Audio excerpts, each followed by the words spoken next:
Thank you. Okay, if everybody would mute themselves now until you're called upon, I think we're ready to go. Right, Joel? Yeah, it should be going now. I'm just waiting for it to go live. Do Tim and I need counselor in the front of our names, or does it matter?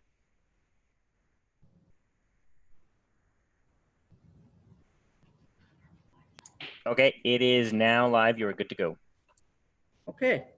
Welcome, everyone. I have a resolution for the adoption of the agenda. Can I have Councillor Stone to move the motion? Thank you. And can I have Councillor Alcock to second it? Yes. Thank you. Be it resolved that the special council meeting agenda dated Thursday, March 26, 2020 be adopted as printed and circulated. All in favor? That's carried. Are there any disclosures of pecuniary interest?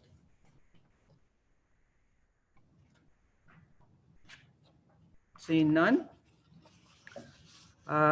So this is a special council electronic meeting. As a result of the order in council recently issued by the province of Ontario declaring an emergency for the COVID-19 pandemic, as well as the requirements for social distancing, this council meeting is being held electronically in accordance with Section 238 of the Municipal Act.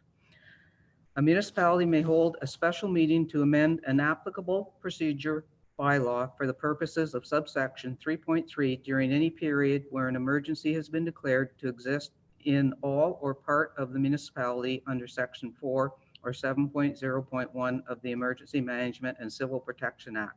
And despite subsection 3.1, a member participating electronically in such a special meeting may be counted in determining whether or not a quorum of members is present at any time during the meeting. I will now ask the clerk to conduct a roll call of council and staff present electronically. Please state that you are present, so unmute yourself to do this. We're going alphabetically. Deputy Mayor Nancy Alcock. Present. Councillor Dan Armour. Present. Councillor Jason Fitzgerald. Present. Councillor Dion Schumacher. Present. Councillor Bob Stone.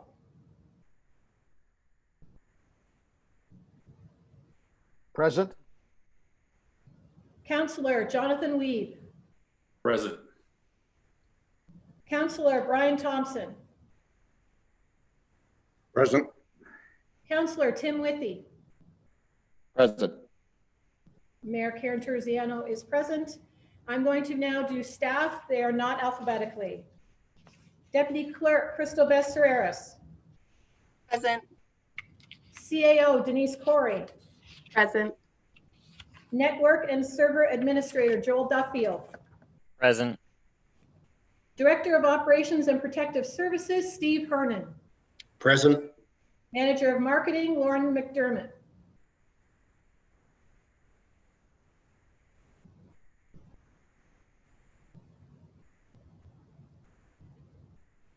Lauren, are you there? Yes, can you hear me? Present. Thank you. Director of Development Services Kirsten Maxwell. Present. Treasurer Manager of Finance Julia McKenzie. Present. Director of Community Services Lori O'Brien.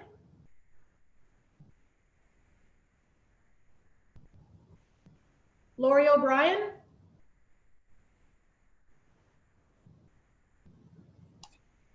Present. Thank you. Manager of Human Resources Lisa Smith. Present. Thank you. We now have the roll.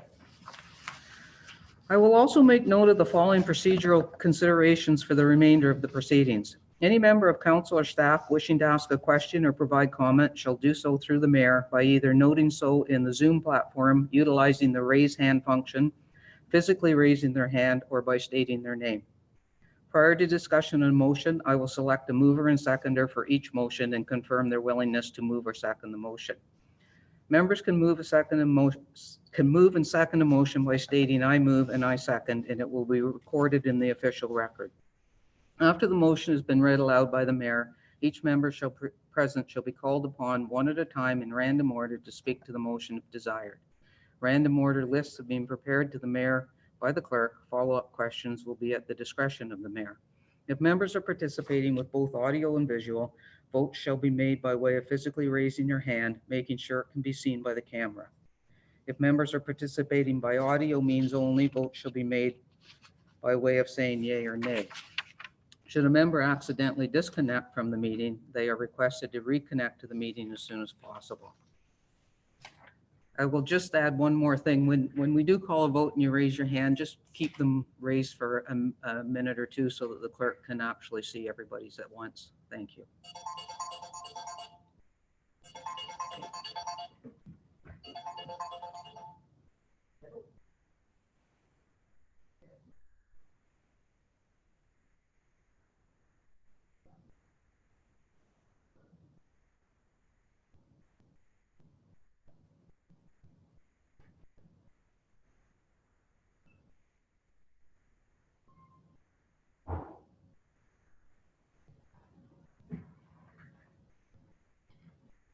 Just going to pause for one quick moment here.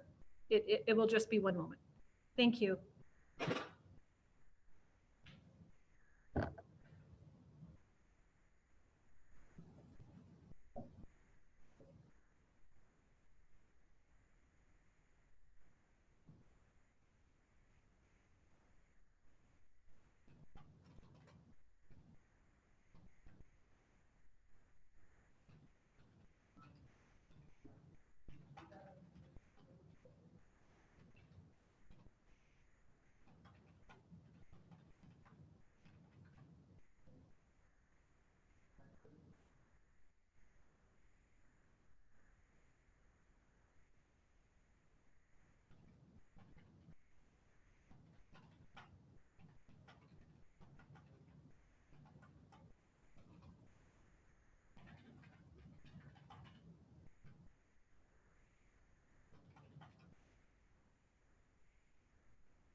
I suspect what it is Karen and I both had to call the Simcoe Muskoka Health Unit because of the second hepatitis A incident at Family Restaurant.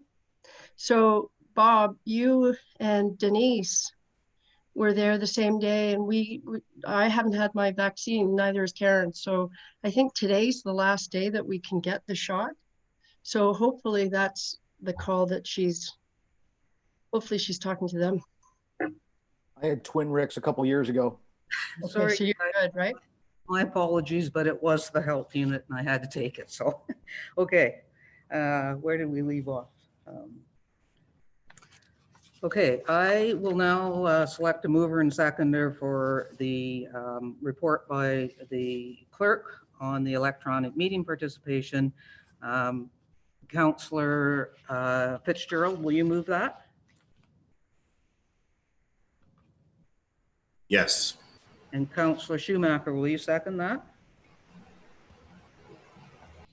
Yeah, I second. Sorry. Thank you. So be it resolved that the amendment to procedural bylaw 2019-45 attached as Appendix 1 to Corp 2020 to enable electronic meetings to be held during a period of declared emergency be approved. And further, that any notice requirement under procedural bylaw 2019-45 be hereby waived for the purpose of this resolution on the basis that the COVID-19 emergency and related social distancing and self-isolation constitute and are considered to be on an urgent or time-sensitive nature and affect the health or well-being of the residents or property in the municipality. Madam Clerk, do you want to outline anything, or are there any questions on that then?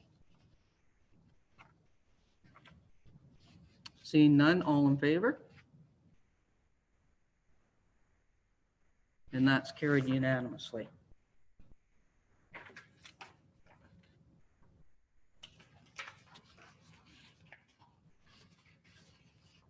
I will now select a mover and seconder for the bylaw. Councillor Stone, will you move that, please? Yes, I move that. Councillor Armour, will you second that? I second it. Thank you. Be it resolved that bylaw 2020-39, amendment to procedural bylaw 2019-45, electronic meetings be reported and read a first, second, and third time, and finally passed this 26th day of March 2020. Questions? All in favor? And that's carried unanimously. Yeah. Thank you. Okay, next steps. By way of a little bit of an update and council's ability to weigh in on where we are as a municipality. First, I'd like to thank all of our staff that have been working hard for the past 2 weeks dealing with this pandemic and how it's affecting our town. Our town 2 weeks ago was a very different place than where we are today, and probably where we'll be in another 2 weeks. As a council, I believe it's time to recognize that we will not be returning to normal anytime soon. So we must decide what services are essential, and we must decide what our employees are working at, and is it necessary for them to be there, and are they indeed putting themselves at any risk? We're about to effectively change our tax due date, and this may only be the first step. We're going to face a shortage of revenue in 2020, and therefore must consider ways to reduce expenses. The province's announcement yesterday put out about $17 million in new money, and yet none of it seemed to be directed towards municipalities. The province did announce that the remittance of the education portion of the tax we collect will be deferred for 90 days. The district yesterday also agreed to defer their collection proportionately for 60 days. The district has also agreed to not charge late fees on water and sewer bills for the public for 60 days and will not enforce disconnections. They will also be looking at payment plan assistance on water and sewer bills beyond the 60 days.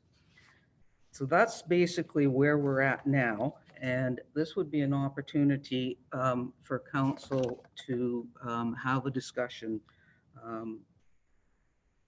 as to where we think we might go. Although maybe before I start that discussion, I might ask the CAO if she would like to maybe provide us with an update of actually where we are today in what has been done. I think that makes more sense to do that first. Thank you, Your Worship. CAO.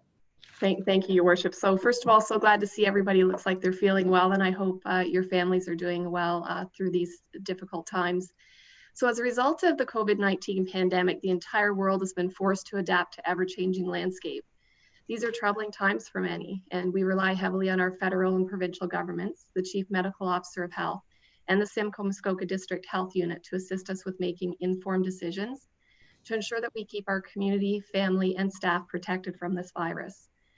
From a municipal perspective, we have entered some uncharted waters that have required staff to look at innovative ways to provide the needed services within our community, while we're still ensuring the safety of the staff and those that we serve. So as you're aware, the upcoming, upon the recommendation of the federal and provincial governments, all municipal facilities were closed to ensure we did social distancing and the elimination of gathering of large groups. As we near the end of the second week of our facility closures, And with the end of COVID-19 nowhere in sight, staff feel it's important to obtain some clear direction from Council on the level of service that you wish to maintain throughout the pandemic, to determine what state of operations Council would support for our community when we begin to recover from these troubling times.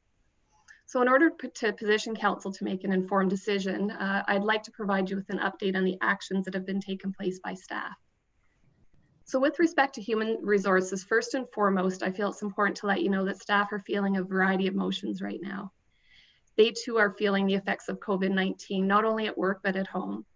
However, they continue to step up to the plate and they take on additional challenges that have come along with the operational needs due to this pandemic.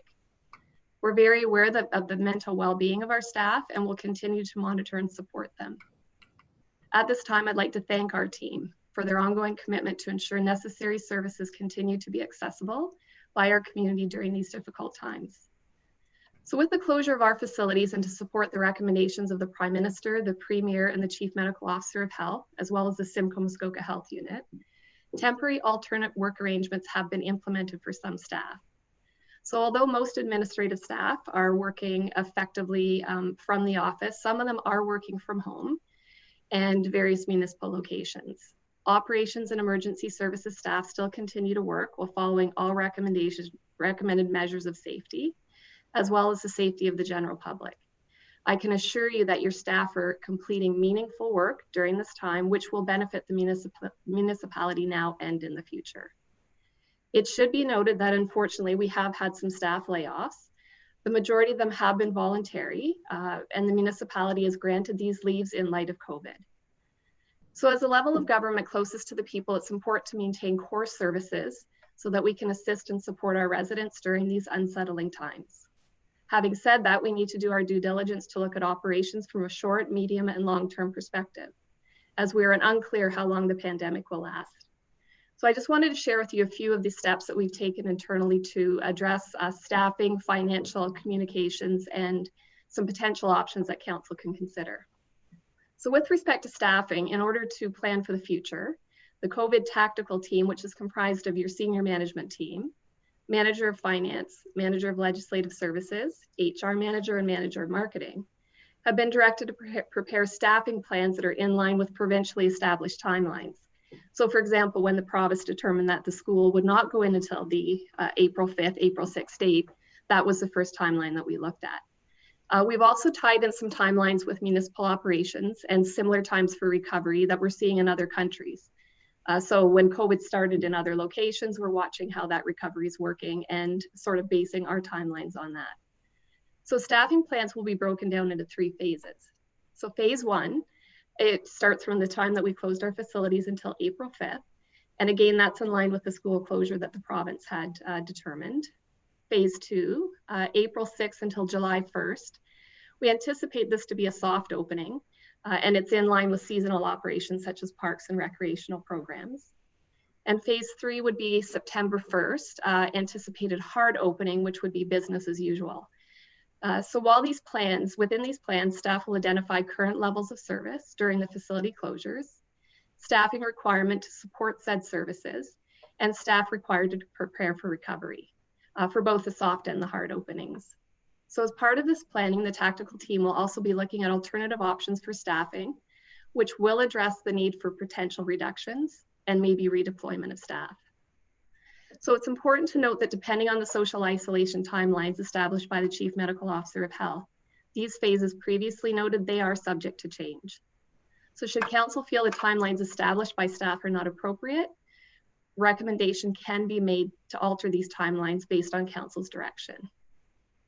So with respect to financial, in order to track the financial impact of COVID, the COVID tactical team has been directed to work with her staff to forecast any unexpected revenue and expense changes within their budgets that can actually be linked to the COVID crisis during the phases previously noted. So staff have also been directed to review approved operating or capital projects to determine if they can defer to subsequent years and help offset the lost revenues for the operating and assist with cash flow regarding the capital projects. Any proposed recommendations will be presented to Council for final approval. So in addition to the efforts to reducing operational expenses, staff have adjusted the timelines for things such as ice removal, as well as the pool assessment.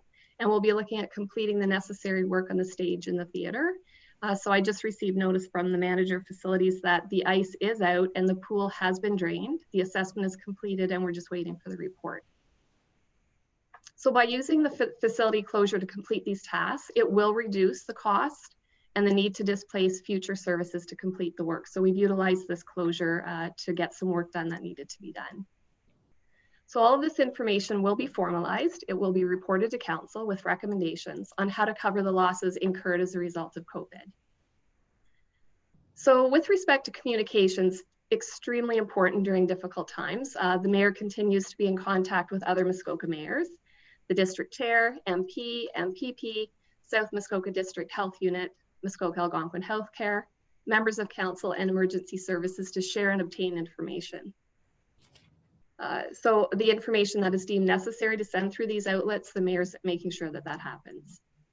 So our internal teams such as HR, the clerk's department, the treasurer, communications, economic development, and myself continue to work with our counterparts within the District of Muskoka to ensure that we take a collaborative approach to the operational needs that affect us due to COVID, as this reaches outside of our municipal boundaries.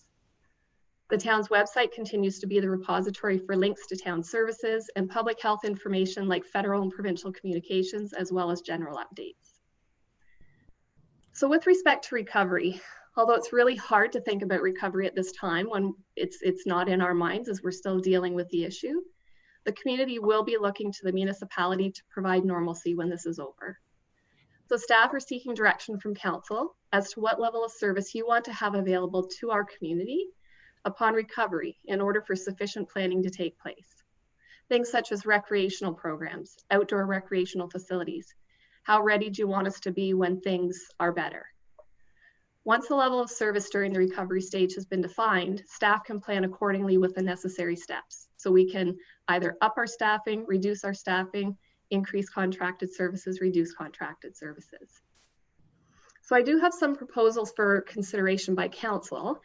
Staff are currently preparing operational staffing plans based on the previously established services. But the opportunity does exist to revisit the levels of service to determine if there's a desire by council to make changes due to the fiscal challenges that are being experienced by COVID. These could include, but certainly are not limited to, do we continue spring summer programs corporately? Do we reduce the level of maintenance or restrict access to outdoor activities, such as the ball diamonds, the soccer fields? Do we reduce the level of activities in public works? Are we doing less brushing, less ditching? Or do we reduce hours of our corporately operations? So those are things that we certainly can consider. So as we continue to deal with the unknown as it relates to COVID, staff will continue to remain committed to serve our community, to meet their needs during this pandemic, based on the service levels that are determined by council. So we look forward to the discussion today, Your Worship. Thank you.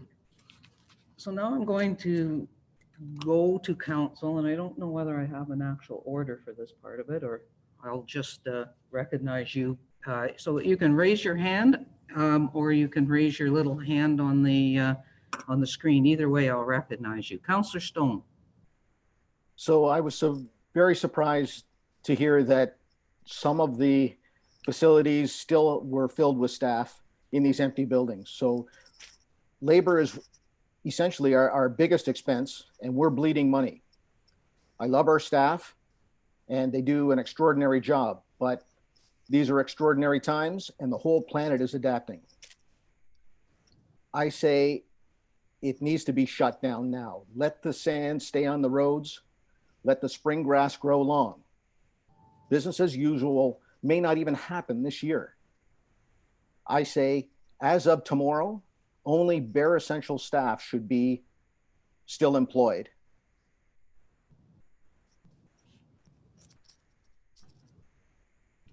Thank you, Councillor Stone. Councillor Armour? Thank you, Your Worship. That was quite a lot to digest there that Denise gave us, for sure, time frames, etc. But I disagree with you, Councillor Stone. I think we need to take a very calculated approach towards this. I think we need to give our staff, our directors, et cetera, the opportunity to go back to the drawing board and come up with a plan for each department on how we're going to proceed forward. I don't think we should be basically destroying our government prior to having a full picture of what's going to happen over the next 2 weeks, 4 weeks, 6 weeks, et cetera. Thank you. Councillor Withey? Thank you, Your Worship. I think that there was a number of questions that were popped into my mind listening to Denise. You mentioned that there are some layoffs, they were voluntary. How I was wondering how many, and I'm assuming it's because people were uncomfortable being around other people for one reason or another, maybe somebody at home that's got compromised issues. I do agree that, so I am with Councillor Stone in the fact that I think we really have to do stuff now that is not happening now. So if, for example, if there's programming staff that are still on the payroll when the programming has been shut down for a couple of weeks already, that I'm not understanding why that didn't automatically follow that these people were laid off, because we have uncertainty as far as what revenues are going on. As far as the phase 1, 2, or 3, I think that to put in dates on these things now is really premature. I'm sure as everybody's watching in the media, we have no clue how long this thing's going to last. We're not anywhere near the apex. We don't even have testing to know whether or not it's already ubiquitous in the community as we are, and where things are going to go from there. So another question that popped up was in your dissertation, Madam CAO, you said that the financial team is working on unexpected issues as far as what might be coming for us.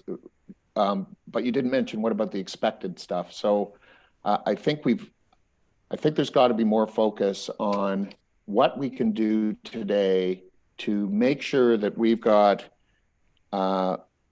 ourselves situated where we've got essential services and staff in place, the non-essential services and staff we need to lay off now. We're going to discuss what we want to do with the tax rates and when they're due. I believe the situation right now is too fluid to start working on phases with, business as usual. That's, I believe, irresponsible. We can't start putting a lot of work into this kind of stuff that isn't going to amount to anything, because as far as what I've heard from the medical community that I'm still in touch with, this is just the first stage.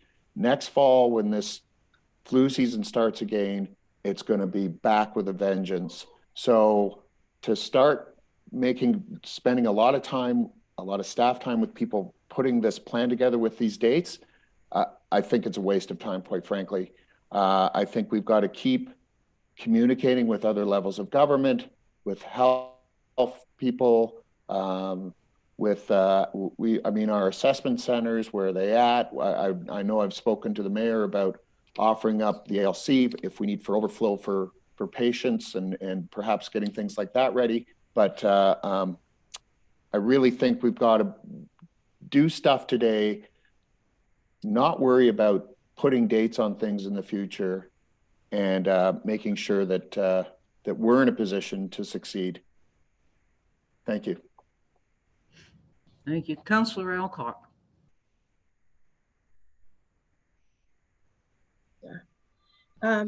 Thank you, Your Worship, and thank you, Madam CAO, for your comments.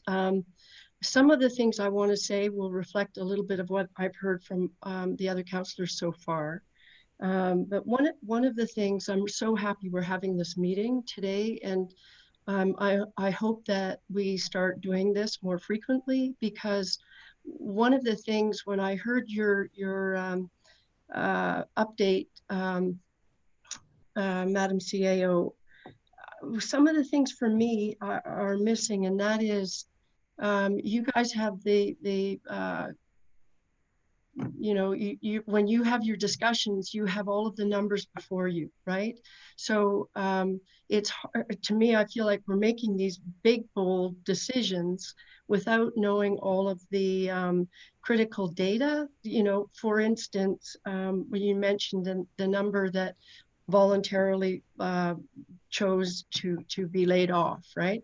What are the numbers associated with that, and what are the cost savings that go with that? So that's important to me. And when and I appreciate where you're coming from, Councillor Stone. But I guess before I say, oh yeah, that's a great idea, I hear from the community too, that, you know, we in the municipality have to adjust accordingly. And I agree, we have to respond to that. I personally am not sure that you just automatically jump in and say, so we lay off. I don't know what the number is. What's the difference between essential and non-essential? Have we as a municipality defined what's essential and what's non-essential? I know that the province has defined certain essential and non-essential services, but we need to go through that exercise. For example, I know at the district, they have stopped doing any planning policy, and they've redeployed the people that do planning policy to other areas such as housing, because on the housing side, they really need help, because all of a sudden people are in trouble. And so, and on that sense, staff are being redeployed to other essential services. So that analysis was done, and that's the first step. Like, you know, they're not saying, oh, they'll never lay off anybody, but that was the first step. So I look at ours and I say, okay, so what's our objective here? And our objective is, rightly so, if people in our community are suffering and trying to make ends meet, then we, the municipality, have to respond. And if one of our objectives, you know, is to look for cost savings, and because we're having to do something else, like the proposal to defer paying property tax for a couple of months, right? And that could be extended. So if we need to find dollars to fund that decision, then you're right. Maybe we have to look at all of the alternatives. And one of them is the question around staffing. So I look at that and I say, I want to see the numbers between what we call essential, non-essential, but I also want to see the numbers of those who voluntarily, you know, stepped out, and the number of part-time, and, you know, those who may not be redeployed or whatever. So I want to see that before we start saying we're going to look at starting to lay off a whole chunk of our staff, because personally, I think there's a better way of doing that. If that's where we're going, then I think you need to do, and probably, I don't know if staff has done it, I wish we had those numbers that say what the savings would be if we lay off XXX. I know that a million years ago, when I worked at the province, a number of you will remember something called Ray Days. And the province introduced something where they were in trouble financially, and they had a huge debt, let alone, and a deficit, let alone debt, right? So one of the things they asked, and not asked, it was mandated, every civil servant who worked for the province at the time had to take 12 unpaid days. And so I, you know, of course, civil servants, not everybody liked it. I thought it was brilliant, because it meant that people didn't lose their jobs. And So I look at something like that and think it was a significant amount of money that they saved, because obviously lots of civil servants at the province, right?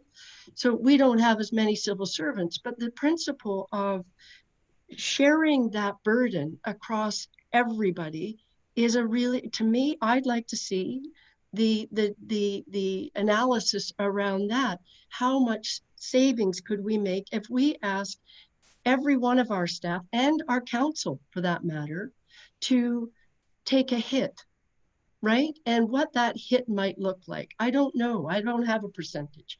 I don't know if it's 5%. I don't know if it's 10%. Whatever it is, we all share that burden. And how much could we save by doing that? Because I look at it, and one of the things right now, it's brutal that so many people in our community are losing their, hopefully they don't all lose their businesses, but we all know where the discussion is going, and we need to support the people in our community. There will be federal and provincial dollars for that, but they also want to see their municipality stepping up. So I look at it and I think, how do we help the economy by laying off people that have jobs? You know, what if one of our staff has a family member that had a business and that's no longer? So we are able to provide jobs. And from my perspective, I think that's a really important, essential service to our community as a whole. So I think that, I'm not saying that I disagree with you, Councillor Stone. I'm not saying that. I think the municipality has to step up, absolutely. And I think we have to find ways of cost savings. And I agree with you, Councillor Withey, around the dates. Like, who knows? Good try, but on the dates and the phasing, and I appreciate you tried to do that. But as we all know, it's a moving target. We don't know what next week looks like, let alone whatever, right?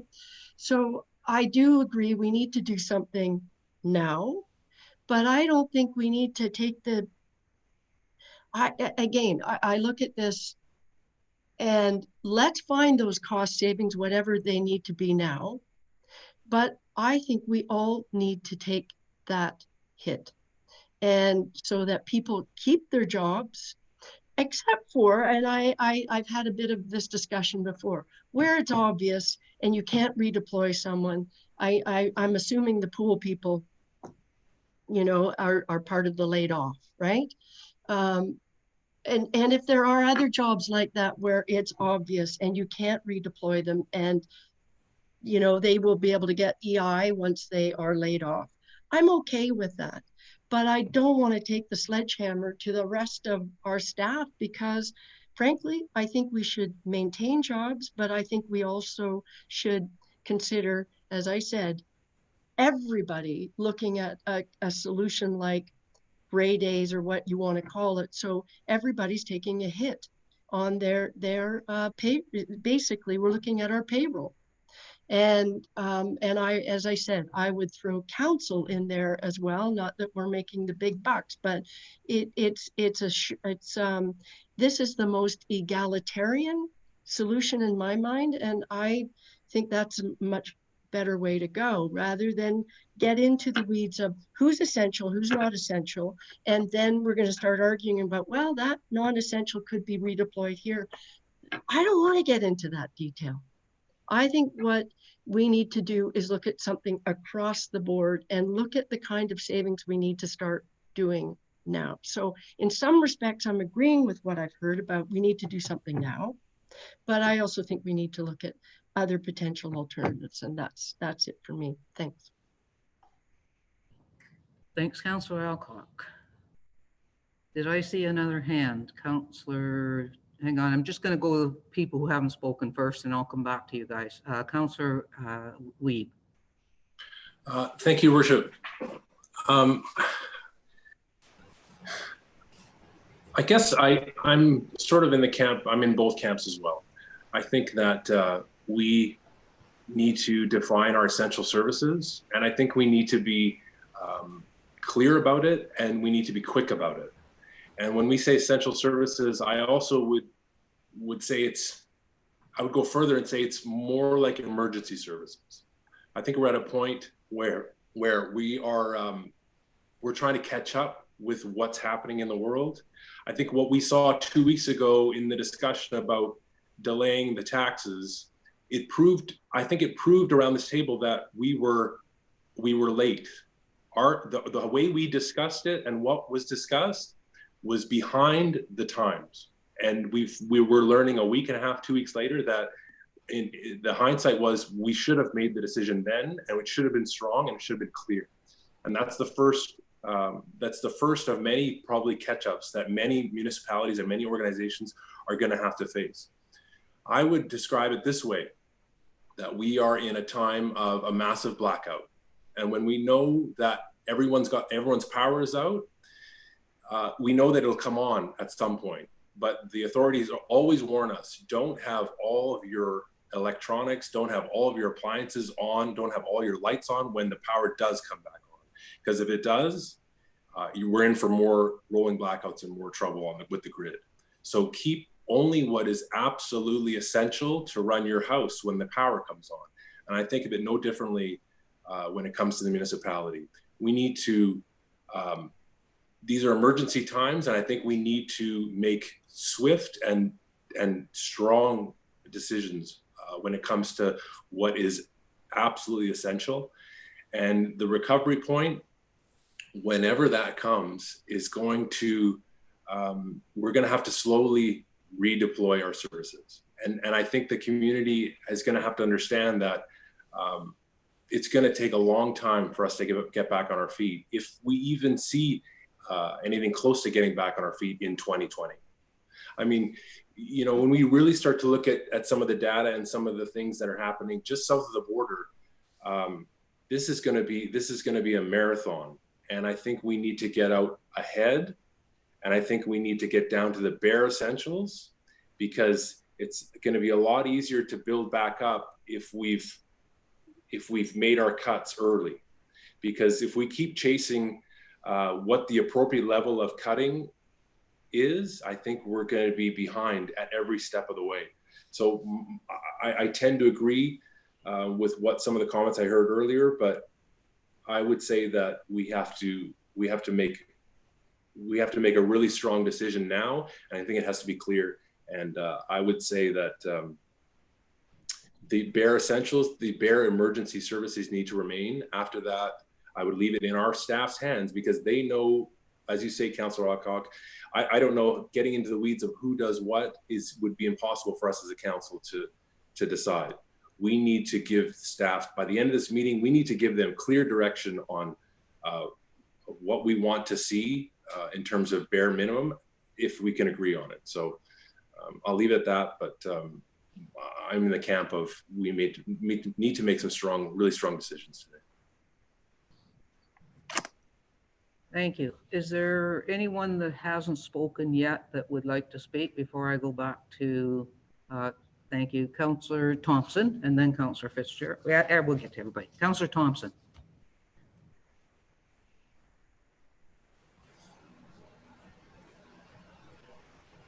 Councillor Thompson, you need to unmute yourself. How's that? Perfect, thank you. Is that better? Yeah. Okay, thank you. Yeah, there's no question we're in a challenging situation, and there are some of the comments that I would agree with so far, some that I'm really having trouble with. When it comes to areas where we've made significant progress over the last 5 years as a council, I'd be loath to see us sacrificing those advances, because of expediency, let's say. And I'm speaking primarily, I guess, at this point of public works. I'd hate to see all the progress we've made there go backwards simply because, it's prudent, or it might seem to be prudent to not do the brushing or do those things that have been working so well for us and have improved our situation in that regard. I really rely heavily on Director Hernan with regards to this for giving us guidance in that particular area. In terms of the timelines that were outlined by CAO Corey, I have no problem with those at all. As a matter of fact, I think it's good to have something in place. From the dates that I heard Denise mentioning, it's very, very fluid. There's enough time between April 3rd and June, and then June to September, to make the changes that are required within that for a soft opening and a semi-soft opening and then a hard opening type of thing. So I encourage senior staff to go forward with that, and keeping in mind that it is a fluid situation, and adjustments can be made as we go along. So I see no problem with that. As a matter of fact, I think it's just intelligent move on the part of our CAO and senior staff. When it comes to essential services, yes, I agree. I hadn't heard, I didn't realize that we had already had some staff laid off at the pool and so on and so forth. That only makes sense because there's really no one there, at least no members of the public there type of thing. So I would like to see the figures. I agree with Councillor Alcock. I would like to see the figures too before I make a final decision. I don't agree with necessarily with Councillor Wood that we have to make this hard decision today, but this process we have going now, we can always have another meeting, Friday if we needed to, or Monday or whenever. So I would rather we have a look at the dollar figures, the essential services as outlined by Director Hernan and other directors, and go forward from there. And then we can make a decision with regards to the where do we want to go as far as Ray days and that kind of thing. That's not a bad suggestion, I don't think at all. It does show that as members of council we're involved, and we're sympathetic, I think, with the rest of the community as well. So anyway, that's all I have to say at this time, Your Worship. Thank you. Thank you, Councillor Thompson. Councillor Fitzgerald. Thank you, Your Worship.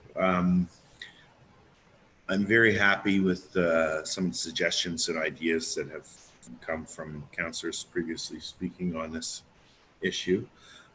I would really like to know the net effects of the layoffs, what the potential is for savings with essential services and non-essential services, and some being removed. I worry about a wholesale layoff and what the net effect is on the community. We have a lot of people suffering already, and I think that we have a responsibility to them as well as our employees, and to support the community. This is budgeted money that we have allotted for salary, wages, and benefits. I agree that we do need to come up with some considerable savings to, I guess, enhance our efforts in order to help the community more. So I think it's a numbers-based thing for me. We need to see what the net effect is, because if we have a wholesale layoff and the cost savings don't end up really benefiting our taxpayers in the long run, then we've not served them well. So I think it's a numbers-based thing, and we have to have those numbers, and sooner the better. Thank you. Councillor Schumacher. Thank you, Your Worship. Yeah, I'd agree a lot with what has been said from a lot of the councillors moving forward. I'm assuming, Denise, CAO Corey, that some of the self-administered layoffs or whatever, people coming, may be due to people not having daycare or child support while schools are closed. I've seen that in a number of businesses where people have chosen to do the layoff piece because they do not have the option for childcare. And I think you will probably, as Premier Ford said, we're probably not looking at schools going back to functioning April 6th. So chances are you're going to have more people choosing to take that option themselves. And with what's coming down from the federal government and the ability for them to choose that option, we're probably going to see some people choose to do the LOA piece or the layoff piece. I do agree that I like the idea of the soft opening, but I agree that dates, as Councillor Withey said, I mean, they're going to be fluid. Right now, you have non-essential services are essentially at least supposed to be closed until April 7th. They can't open until April 8th themselves. So I would think we wouldn't be looking at opening past that date as well. And I agree with a lot of what like Councillor Alcock and Councillor Wiebe have said. We need to figure out what are those essential and non-essential services. We need to be looking at, yes, what staff can we reallocate that maybe aren't being used and can use in other areas. And then, yeah, we're probably going to have to make those hard decisions when it comes to layoffs and how we see things go. But I would like to see staff sort of take a look at that because they do know best. What are they looking at through past experiences? What are those essential things that we need to keep going with? And then what are some of the things that maybe we are going to have to look at cutting? Thank you. I'm going back to round two. I think Councillor Armour, you were first. Yeah, thank you, Worship. I wasn't first, Councillor Stone was, but I'll take his spot for sure. Hand up. I'm just glad to hear that staff have voluntarily taken the layoff. I think that's the first option and the first thing we should be doing, putting that out there to staff. I agree we need to have a plan in place. It can be a moving plan. It can change every day, but we need to have some dates in there that we're working towards and have a goal. The last thing we need to do is have a knee-jerk reaction to this. We're playing with many lives here, and there are facilities shutting down, but there probably are some work. For example, the Heritage Park, for example, there's probably a lot of maintenance work that needs to be done there. This might be the opportunity to get that done prior to. I think we should be looking at the positive side of this, that maybe it's going to resolve sooner than later, but it's hard to tell. And the taxes, I think the real hard hit on taxes is going to be August. A lot of people prepared for the March one, or been paying through their mortgages, etc. And I think we need to be looking ahead, and I think we're doing a good job there right now, and I think what proposed today is a good thing to do, and I think we're heading in the right direction, but we need to stay unified and we need to work towards this together and keep people working as long as we can, but at the same time give that option to people to be laid off if they want, and let the directors come to us with a game plan so we can see what's actually happening in each department. Councillor Withey? Thank you, Worship. I guess I'm a little surprised at some of the comments. I guess I'm having trouble that there seems to be that people aren't understanding what state of emergency means and what's really going on in the world. And to suggest that we need to keep brushing because that's important and essential is beyond me. I feel that this is very, very serious. I know everybody thinks it is, but to start talking around the edges of this, I think we need to, first of all, as everybody has said, we need numbers. We should have numbers as to what it takes to put us in a position to succeed. As I said in the meeting last week, we need to deal with the tax issue today. My phone is ringing off the hook from clients who cannot make ends meet today, not in August, today. So we don't have the luxury to sit around and make all these plans with dates and let's hope that everything happens. We need to get serious about this now. This is not something that we're going to wake up tomorrow and it was a dream, guys. I just feel that this is a very serious thing. It's global. It's only just begun. We got to get prepared today, and people need help today. And the federal government, the provincial government are all, because they can do that. They can pledge all these billions, millions of dollars to help people out, help businesses out.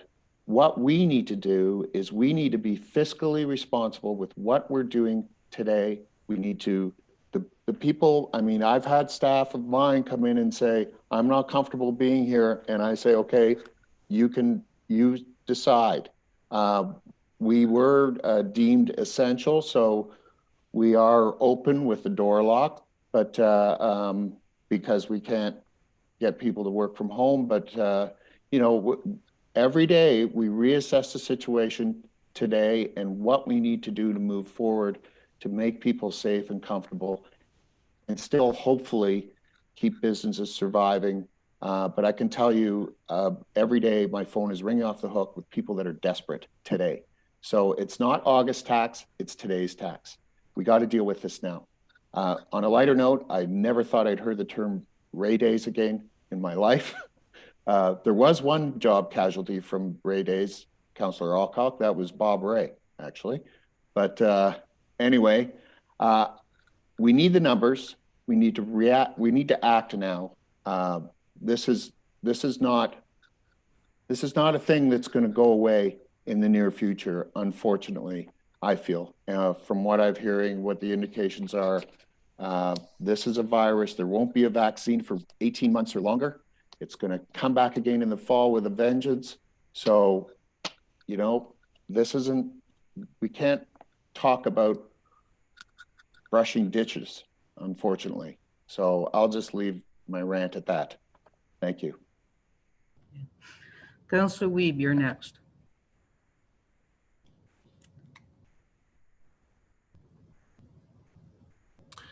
Thank you, Worship. I tend to agree.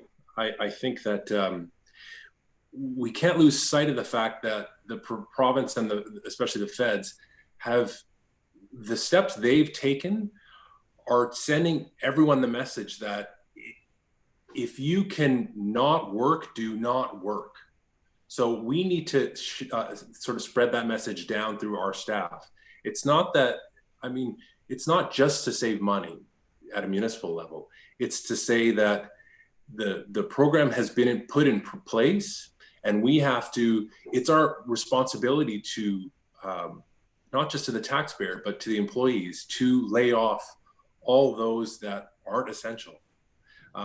I shudder to think that people are toying with the idea of coming into work if that in any way puts other people at risk.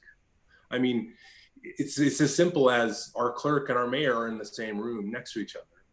And I understand that precautions are taken, et cetera, but to try and reallocate people and to shuffle people around in order to try and keep them employed, I think is irresponsible on a couple of levels. So I would urge our CAO to take it back to the senior staff to try and see where any and all possible layoffs can occur.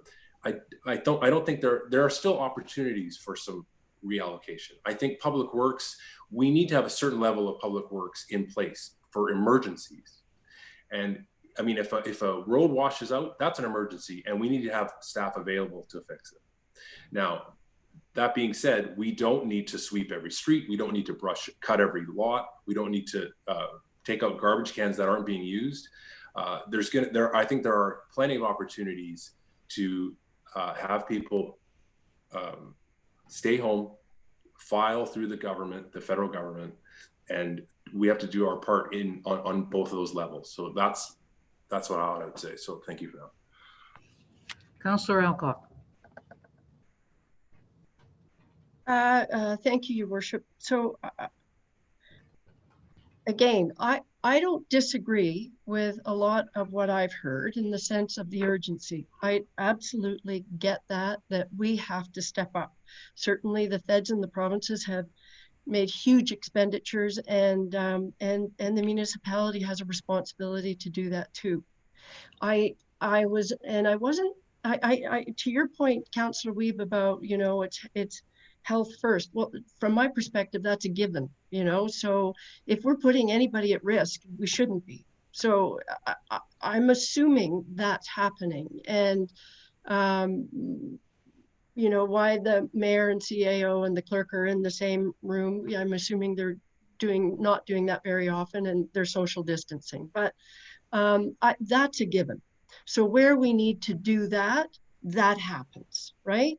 And the layoffs that happen voluntarily, absolutely. And if there are more of those, no question about it. There's EI out there.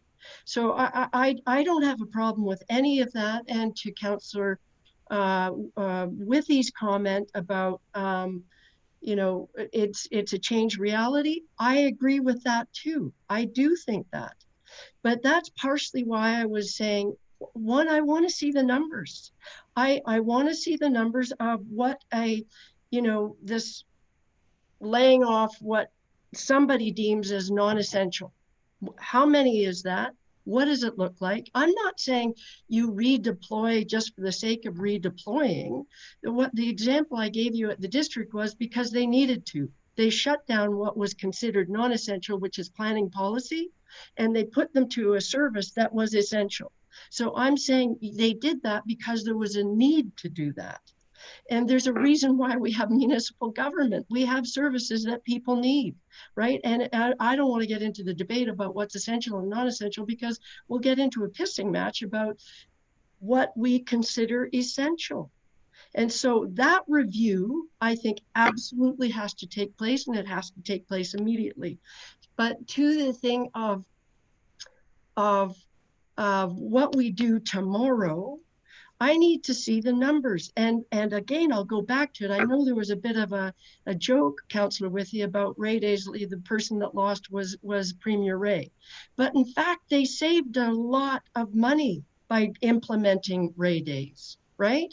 A lot of civil servants really disliked it and they fought it. And I thought, what a bunch of fools. It was a good solution for saving a lot of money.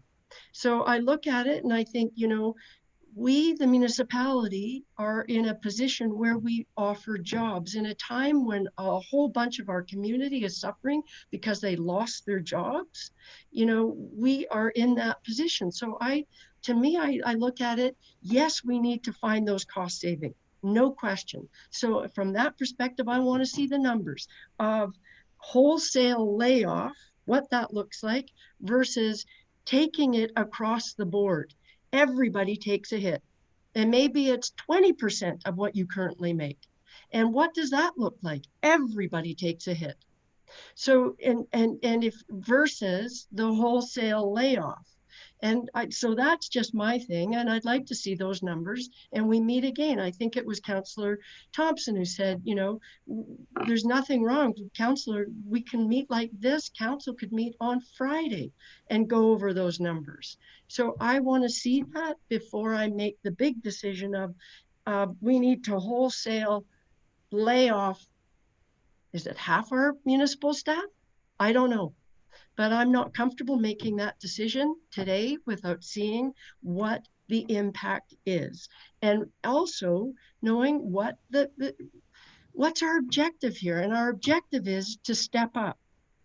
Our community is asking for that. And to your point about, you know, reality, I voted yesterday absolutely in support of deferring taxes immediately. And it's deferring the penalties, but in essence, giving everybody a 2-month reprieve. And it's funny because around the table yesterday, there were a number of councillors who said, we may need to revisit this. 60 days may not be enough. It might be 90. But we decided to go with the 60 and be able to revisit as a council. So district council may come back and revisit that. But I absolutely supported that. But we need to find the dollars to offset that. And I hear you know, a number of people saying that. And I'll go back to the argument about this has got to be the most egalitarian solution. And I may be wrong, might save a whole lot more money with a wholesale layoff, but I'm not sure the impact on the community as a whole is a good thing. So that's my comment on a number of the others that I heard. I agree we need to step up. I agree we need to do something soon, like immediately. Councillor Armour, you said we can wait till August. I don't agree. I think we need to do something now on the tax situation. We did that yesterday at district. And I believe that's where most municipalities are going to go. So, but I do want to see numbers before we make this ginormous decision around staff. So those are my comments. Okay, I was going to suggest that we wrap up the discussion, but I've seen a few more hands, so I'm going to go around one more time. Please be as brief as you can. Councillor Stone, you're first. All right, I don't necessarily agree that it's our responsibility to keep our staff so that they can help family members in the community. We're in charge of public funds here. It's our responsibility to take care of those. And employing staff when they don't need to be here in our empty buildings is crazy to me. I've heard from everybody that we need real numbers and we need to act fast. So I hope that within 24 hours, we can be right back here and make some real decisions. And when that comes, I would like to know what it looks like to cut to the bare bone, and then how we can also redeploy some people. Okay, just before I go on, and I do see Councillor Fitzgerald, but I'm just going to make a quick suggestion. I appreciate the comments that we've been hearing, and I'm sure staff appreciate them as diverse as they are. And I appreciate the suggestion that we be back here tomorrow with some numbers, but that's not going to be able to that's not realistic. But could we be back here next Thursday and have all of the questions that we've been asking answered, all of the numbers available, and a plan in place, or a plan presented that shows us the pros and cons of the decisions that we might make? I know that it's a week, but if we actually want the information we're requesting, I think we may need to give a certain amount of time to have that put together. That's going to be my suggestion, but I am going to still hear anything that anybody else has to say. Councillor Fitzgerald.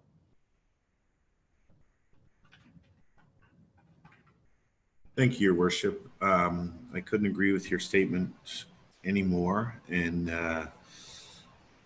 I don't think anyone around this table is suggesting that we have everyone remain on staff and continue with a full benefit of salary and wages.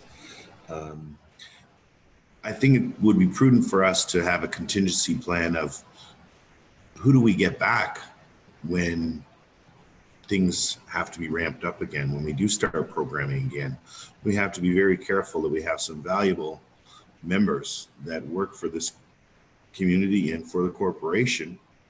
And there's the potential of losing those people as well. So there's so many considerations that need to be made here. And I look forward to seeing the numbers and absolutely making definitive decisions once those are available. That's it. Thank you. Councillor Armour. Thank you, Worship. Just for some clarification, I believe people in tax coming due now is going to be hurt, and we need to do something now. The part about August was, I think there's going to be a bigger hit in August for people. I just wanted us to be aware of that. Also, through you, I'm sure that the CAO has been working with her directors, and she might want to comment on this through you, that her staff have probably been crunching the numbers already, looking at who they can lay off, who will take a voluntary layoff, and what services they would deem essential or not. Maybe she can comment on that. CAO Corey. Thank you, Your Worship. So that is correct. Senior staff are meeting tomorrow to talk about staffing plans, to look at services that are currently no longer operating. We have a number of programs over at the Summit Center that have been canceled.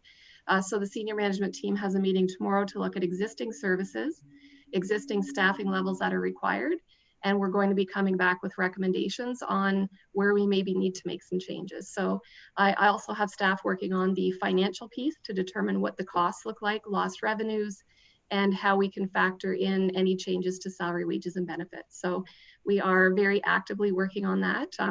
We're day 7 of the Town of Huntsville facility closure, and it's been really crazy times just trying to make sure that we can keep communications open, as well as services that need to operate still functioning. So we hope to have something midweek next week. So Mayor Terziano, I would appreciate if we can have a Thursday deadline to ensure that we can have the accurate information before council to make a decision. There were also some questions with respect to how many people were laid off. So we currently have 9 people that are no longer with us. Most of them were voluntarily, and some of them weren't. So we have taken some steps to sort of address those immediate needs, but we definitely want to take some time to focus on a methodical decision based on current levels of service and where we need to get to at the end of the day. I certainly heard loud and clear from Councillor Wiebe that the focus is that the community and council will understand if it takes us some time to recover. And that's a very important message for us as we plan for staffing and look at areas that we can potentially save some money to offset the lost revenues that we'll be experiencing. Thank you, Your Worship. Councillor Schumacher, you had your hand up. Yeah. There we go. Yeah, just in the, I guess, efficiency of moving this forward, I would just make a resolution that we direct staff to come back with a accounting of the numbers and that we would need for next Wednesday or Thursday, whatever works for council. And then we're doing the tax conversation next, correct? We are, yes. Did you get that resolution moved by Councillor Schumacher? Excuse me for a moment.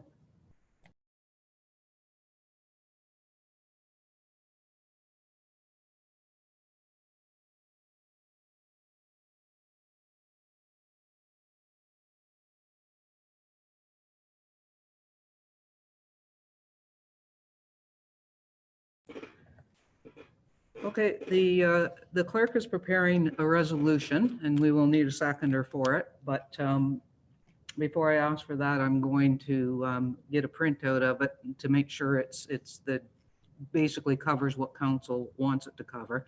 While that's happening, I think Councillor Thompson, did you have your hand up again? Councillor Thompson? Yes, I did, Your Worship. Yeah. Yes, am I coming through now? Yep. Okay. Thank you, Your Worship. Yes.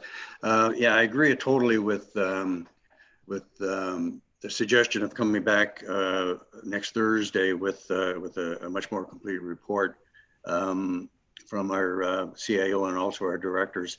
I also would like not only a report on essential services, but also essential maintenance. And because I think the essential maintenance part is critical. And that relates back to what I was saying earlier about, the progress we've made over the past 5 years with regards to infrastructure and so on and so forth in the town. And okay, so maybe brushing isn't absolutely essential, but I would rather have Director Hernan determine whether that's more important or essential than having fellow members of council determine that. So I'd like to have that report as part of it, Your Worship. Not only the financial end of it, but also essential services, but also essential maintenance as well. Thank you. Thank you. Are there any other comments before we get to the resolution? Councillor Wiebe. Thank you, Your Worship. I guess I'm not keen on taking a week to look at numbers. I think that the numbers are going to be what they are. I think today should be an opportunity to say, assign the senior management team with cutting what they deem non-essential. That's what we're talking about. I mean, the numbers are going to come back one way or another. It's going to be bigger or a little bit smaller, or I don't know what it's going to look like. But I do know that the time to act on that is now. I think a week from now, the world is going to be a vastly different place, and we're going to say, "Whoa, maybe what we thought was essential a week ago isn't anymore." So I think we need to stay focused on acting rather than putting it off to discuss and having a look over the. I know that it's in the name of prudence to look at the numbers carefully, but that applies in old times when things were normal. That's what we would do under normal circumstances. These are not normal circumstances. I think that my suggestion is we task our senior management with making the necessary cuts now. I also think that if we're going to be effective to alleviate some of the strain and pain that's happening in our community and will continue to happen, yes, the tax discussion is absolutely vital, and I'm absolutely in favor of deferring. But I also think that we need to task our staff with looking at what mechanism we can put in place to free up some of the non-essential reserve money that we have. And I know it all takes bylaws to do that, but we've got money that is set aside for improving our parks, for example. In my mind, that's off the table. Those monies should be liberated for us to access for emergency funds for people in this community. There are businesses that are heading for the tank as we speak. And I think that we need to use every tool at our disposal today to have access to whatever monies that aren't essential for the operation, and have them liberated and ready to be deployed in ways that we never thought we would ever deploy them. But these are times that we would never thought we would be in. So I think before we get wrapped up in dithering on what certain things look like to try and be prudent, the numbers are going to be what they are. I think we need to act today and make a strong decision and give strong direction today, not to do studies, not to figure out, the ups and downs of it. It's now. The time's now. Councillor Withey. Yeah, Councillor Withey. Thank you. Yeah, thank you, Worship. I think Jonathan hit the nail on the head. That's exactly where I was going. We don't have a week for this. This is every moment the world is changing, and we just got to get to it and do it. Do what we need to do. And we can't worry. I mean, I don't know about people laid off if they go get another job. I'm not sure where they're going to get that, but that can't be our concern right now. We have to act right now. We don't have a week. So I agree wholeheartedly.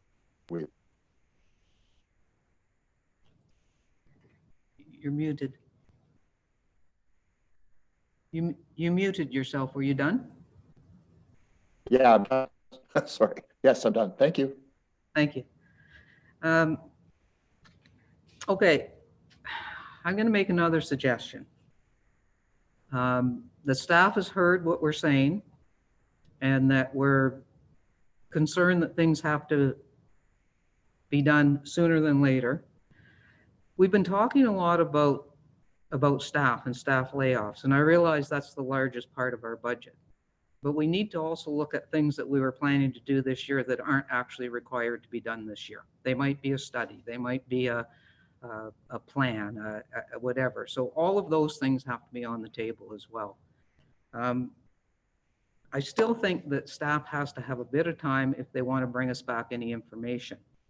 If council's comfortable with staff just going out and cutting expenses out of our budget without relaying to council what the consequences of some of that stuff is, that's okay.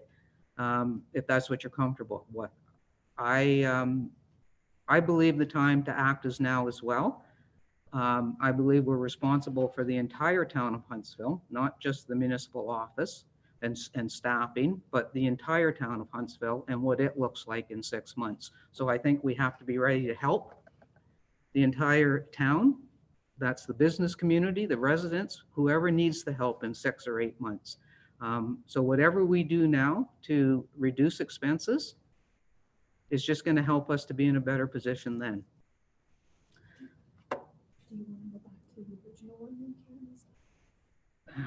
So I still think to get some information brought back would be prudent. If we don't want to wait a week, I would suggest maybe even Wednesday.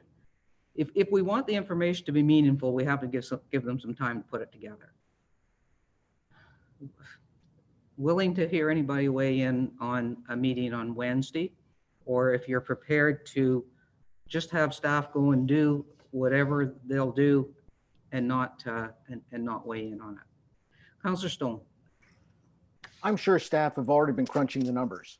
on where they can go with this. Surely they don't need another 6 days. Let's get together on Sunday if they need a few days. But this is unprecedented times. This is wartime measures. We need to get it done now. Who else had their hand? Councillor Alcock? I kind of agree with Councillor Stone that, you know, why don't we ask our CAO how fast they could turn their numbers around? I'm happy to meet whenever. So maybe we just ask and see how much time they need. CAO Corey? Thank you, Your Worship. So obviously a few extra days would be helpful, but if council is wanting to meet on Sunday, we will have that information to you. We will have to post the agenda 24 hours prior to the meeting, which actually means we have to have the information finalized by Saturday. We have been working on the financial piece. So I think if today is Thursday, staff can ramp that up and we can get that information. I've heard loud and clear during the discussion that the focus certainly is not so much what we look like when we come out of this this issue, but more focused on what we need to do right now. And based on that messaging, senior management can make some very solid decisions tomorrow when we meet about staffing. So we had selected those timelines because we needed something to strive for. It's like packing for a trip when you don't know you're going. You want to be packed for it in case you're going tomorrow. So if I'm hearing from council that the focus is let's do our due diligence and exercise our fiscal responsibility, and then we're worried about what we look like after in the recovery phase, I can assure you that we are prepared to make some decisions at a staffing level. But we can certainly have the financial piece to you by Sunday if that's what council's direction is. Councillor Wiebe? Thank you, Your Worship. I think that what I would prefer is to give staff direction to make the decisions they need to make about staffing. I'm not actually concerned with what the numbers look like on the way back. I would rather meet Monday and hear what's been done. I'd like to see the update of where we are, not what this option looks like or what that option looks like. I would say we meet back here Monday and staff can update us on all the decisions they have made. That would be my suggestion. Okay, how does council feel about a meeting on Monday night at 6 p.m. and staff will update us on what they've done between now and then? I know we can't do straw In vote. favor. Okay, we'll that's probably good. Are there any other comments on this subject right now? Okay, hang on one sec. Do we need a resolution just to have a meeting Monday? You want a resolution with the direction that Councillor Wiebe is noting, which is, yeah. I need that. An update, yeah. I need the wording, the exact wording. He wanted what to happen right now.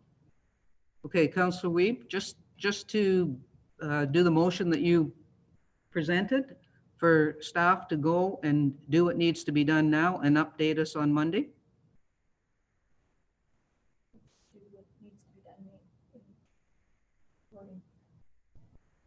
Can you specify what needs to be done? Can you do a little bit of detail there?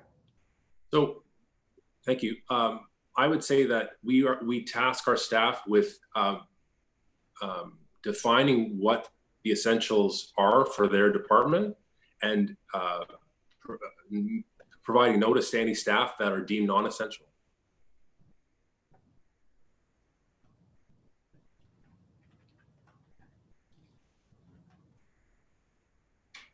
Okay, while we get that prepared, we're going to come back to it. We're going to move on to our next issue of the interim property tax.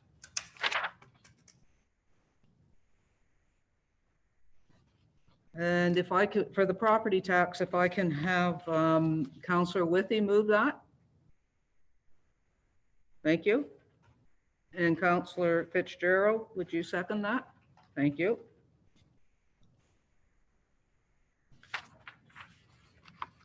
So just prior to reading this resolution, I did indicate yesterday that district had deferred the collection of proportionately of our taxes, and that the province had deferred the remittance of the education portion. So this is something we can do, and the only impact on us is for our portion of the taxes. So the resolution says, be it resolved that notwithstanding the provisions contained in bylaw 2019-111, penalty imposed on unpaid 2020 interim property taxes after the tax due date be waived for a 2-month period ending May 31st, 2020. And further, that the District of Muskoka be requested to accept only the proportionate share of the upper tier municipality levy collected in lieu of requiring the payment of the full interim tax bill. And further, that notwithstanding the provisions contained in bylaw 2019-134 as amended, treasury tax fees as per Schedule M relating to refund, overpayment, pre-authorized payments, cancellation removal, and post-dated checks removal or date changes be waived for the 2-month period ending May 31st. And further, that any notice requirement under provision of bylaw 2011-18 be hereby waived for the purpose of this resolution on the basis that the COVID-19 emergency and related social distancing and self-isolation constitute and are considered to be on an urgent or time-sensitive nature and affect the health or well-being of the residents or property in the municipality. Questions? Seeing none? Oh, hang on, there is an amendment.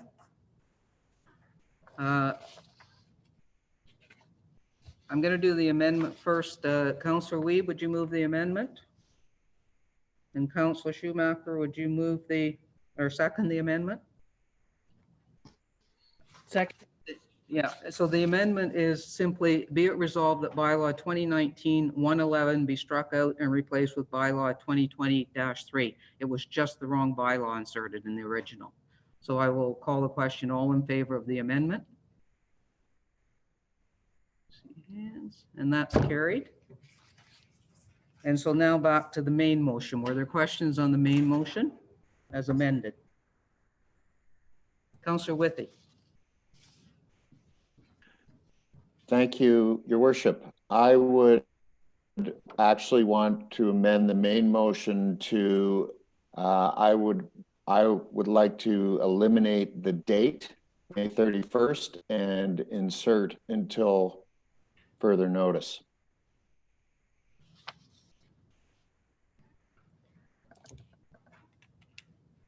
Is there a seconder for that amendment? Councillor Fitzgerald, question or? Yeah, I do have a question. The district has only agreed to that certain time frame, correct? So can we amend the time frame without district approval? The district has passed the resolution till May 31st. We can do whatever we want as far as our time frame. I will caution though, and Councillor Withey, you had left district yesterday before this discussion, but all municipalities discussed different timelines.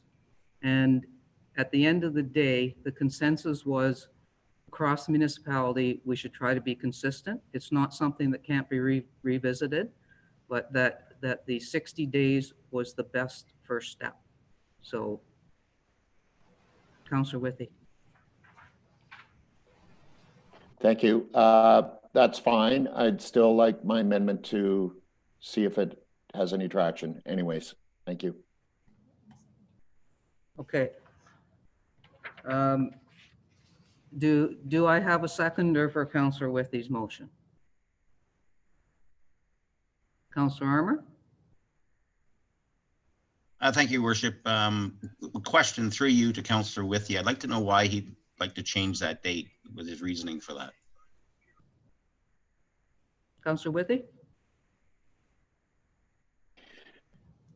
Thank you. I just think, I believe in these days of the rapidly unfolding world that we're living in with this emergency, I think similar to the conversation earlier about the other dates for phasing things, I don't know that that this is necessary at this time. It doesn't mean that May 31st still won't be the date, but it gives us, because everything's so fluid, it gives us options to deal with things on the fly, because that's the world we're living in now. Could still be May 31st, maybe not. That's why.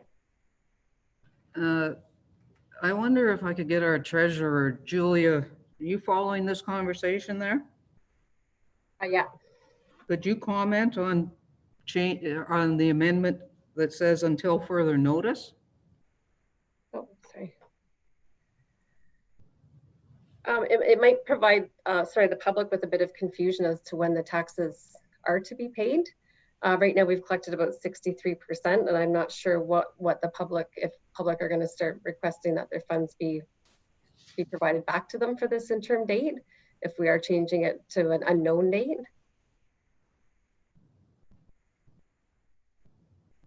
Okay, Councillor Armour. Thank you, Worship. Some clarification. Are we taxes still are due? It's just the penalties attached to the taxes that we're talking about, correct?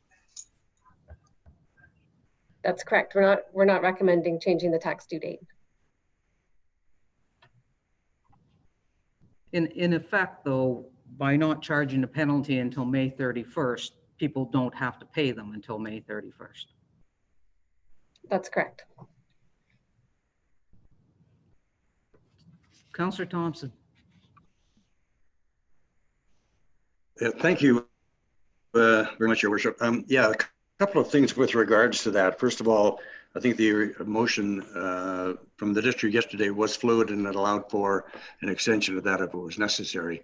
Secondly, when I talked with Commissioner Stevens yesterday with regards to the penalty aspect of this, if we do, at this point, the district portion is due May 31st, and anything past that, then there would be the penalties would then start to accrue at that particular point.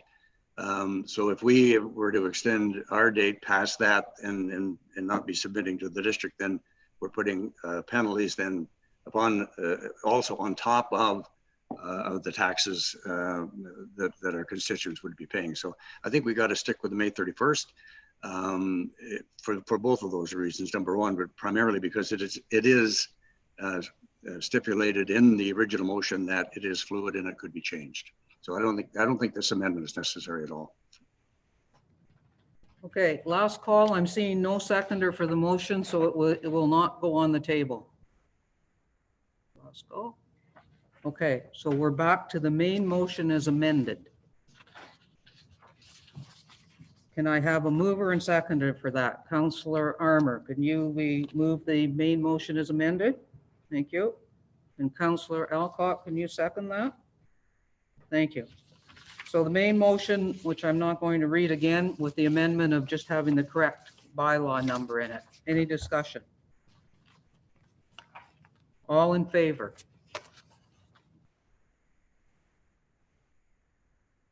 Opposed? That carries.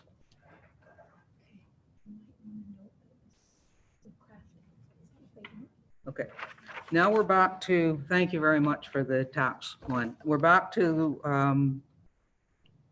our previous issue. So I have a resolution that we're crafting here to see if there's a mover and seconder for it. Be it resolved that staff be directed to define what is considered essential and non-essential municipal services and apply it to current staffing levels to immediately reduce staff, and further that a report be presented at a special council meeting to be held Monday, March 30th, 2020. Is that the gist of what the mover wanted, Councillor Weed? And is there a seconder for that motion? Councillor Stone. Any discussion? Councillor Alcock? I apologize, Your Worship. Can you just reread that motion again? Sorry. Sure. Be it resolved that staff be directed to define what is considered essential and non-essential municipal services and apply it to current staffing levels to immediately reduce staff, And further, that a report be presented at a special council meeting to be held Monday, March 30th, 2020. So in that motion, so we're asking staff to go ahead and immediately reduce it. We're not actually making that decision. We're asking staff to make the decision. Yes. Oh. Okay, all right, I won't be supporting that. I think that the ultimate decision, and I hear what Councillor Weeb's saying, but I think the ultimate decision should be rest with council. CAO Corey. Thank you, Your Worship. So to Councillor Alcock's point, council certainly sets the level of service, and based on what's happened in the COVID pandemic, we've had to close facilities, which means that programs are not being offered. So that's the level of service that council provides or supports. For us as staff, if those programs are no longer running, and I heard loud and clear today that council is okay with us dealing with the situation now and focusing on recovery at a different point in time. When those services aren't being offered, the staff that support those services would have to be evaluated to determine if they can be redeployed. We have had conversations with other municipalities that they might be looking for staff, as well as some other organizations that have reached out to say, do you have any staff resources? So we'll be looking at all of that. But if the services aren't being provided, then the support staff that support those services would no longer be required. Councillor Alcock? And I thank you. I appreciate that, CAO Corey. Again, I don't disagree with the approach of if there's absolutely no function for a member of the staff, then I hear you, and then you're defining what's essential and non-essential and all of that. I feel really strongly that we need to be looking at alternative solutions, and that's why I said about, you know, what are the numbers? What do they look like? And so clearly, I don't have support around the table for the idea of sharing the load, because fundamentally, I think that I just don't, I mean, I don't know how many, so are we talking about staff being given permission to lay off 50% of our staff? I don't know. To me, that's a really important decision, and I need to see what those numbers look like. And if there's a better, you know, maybe we achieve the same cost savings by, you know, sharing the load, as I said, and I may not have articulated it very well, so that's my lookout. But I just need to know that that's a council decision, and you can come forward with the recommendation, and I absolutely support that. And I support, this is not dissing staff at all. This is, I just think that's something that council needs to be very cognizant of the decisions that are being made. That's all. So I think that it's not actually council's decision what staff come to work and what staff don't come to work, and council's direction is to reduce expenses, and it's the CAO's job to determine how best to do that. So I would disagree that this is council's decision. Our direction is to reduce staff. I don't know how the CAO is going to do that, but she and her management team will determine that, which is their job. Councillor Wiebe.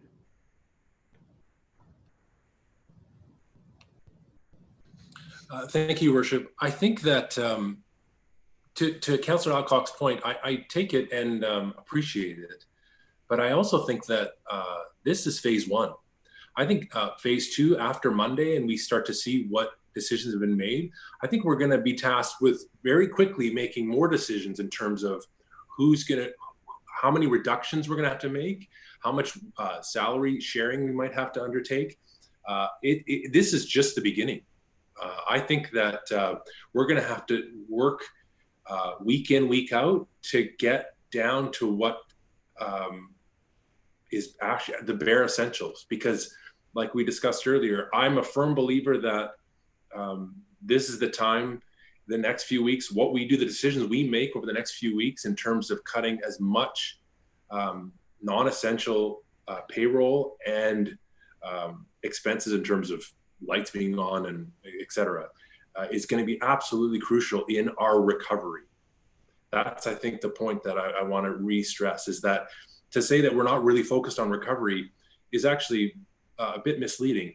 To like any household or any business that's suffering, the amount of action you take, and the stronger and earlier the action you take, the better your odds of recovering in the future.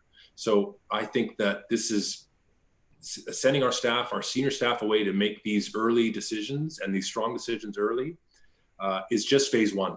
And I think we're going to have to revisit this discussion after we see what steps have been taken, because this is a fluid situation. We're going to revisit what we can get away with, what the bare bones are, week in, week out. And I hope that we can, as a council, meet weekly or every few days, without collecting any of the extra stipends. But that's the end of my comment. Thanks. I'm going to call the question. All in favor?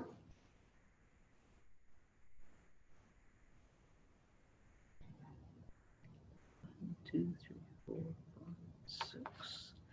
Opposed? And that carries. Okay.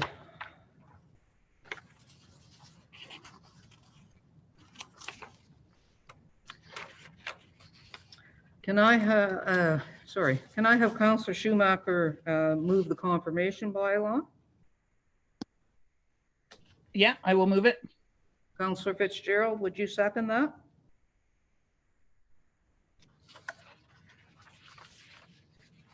Thank you. Be it resolved.